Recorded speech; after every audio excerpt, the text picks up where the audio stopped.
point that you made is that if you look at the polls, and again, I'm skeptical of these types of polls because I can poll for anything in healthcare because everybody's in favor of healthcare and no one's in favor of paying for healthcare. My whole sort of point on healthcare is fun to give away, but who's going to pay? Your point is well made, which is the polling suggests there is a willingness to pay for it that is not being exploited to the benefit of the system. I understand that, but before you get there, and before you ask the American people to pay more in taxes, I believe that the American taxpayer must first demand from whoever comes up with a solution, Democrats, Republicans, Mickey Mouse, or Martians, that they deal with three things before we get to who pays for it. One, rationing. Not everybody in America is entitled to the most expensive health care for every single person, quite simply because we can't afford to pay for it. No one wants to talk about it, but just because General Electric came up with a 10 because we can't afford to pay for it. Sure we can. Oh, we don't. We don't have the money. Dylan, we'll get the money because the American people. From my children, every Chinese, every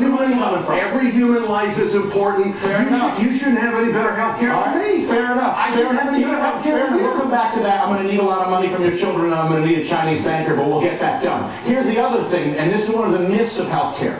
The myth is if we spend more, it means we care. If we spend more, it means we care. And yet, let me finish, and yet no country gets a lower yield for its healthcare dollars than this country does. There you go. We have an abusive medical system, over-testing, over-prescription. We have an abusive patient system, over-consumption, abuse of chronic care that need not be applied. We have no one willing to have the rationing conversation, and I refuse to get into a conversation of who's going to pay for what until I see a healthcare system that deals with medical abuse, over-testing, over-prescription, patient abuse, and rationing. And if you do those three things, Ed, then I'll have a tax. But here's the deal, Dylan. We have got a system right now that is set up to deny coverage. Americans are dying. We have a terrible system. They're dying. All I'm asking for is competition. Get some competition in the market, and everything changes. But who most cares about your health care? I'll give you three choices. I care about it. You care the most. But I care about yours because you're forcing me to give you three choices.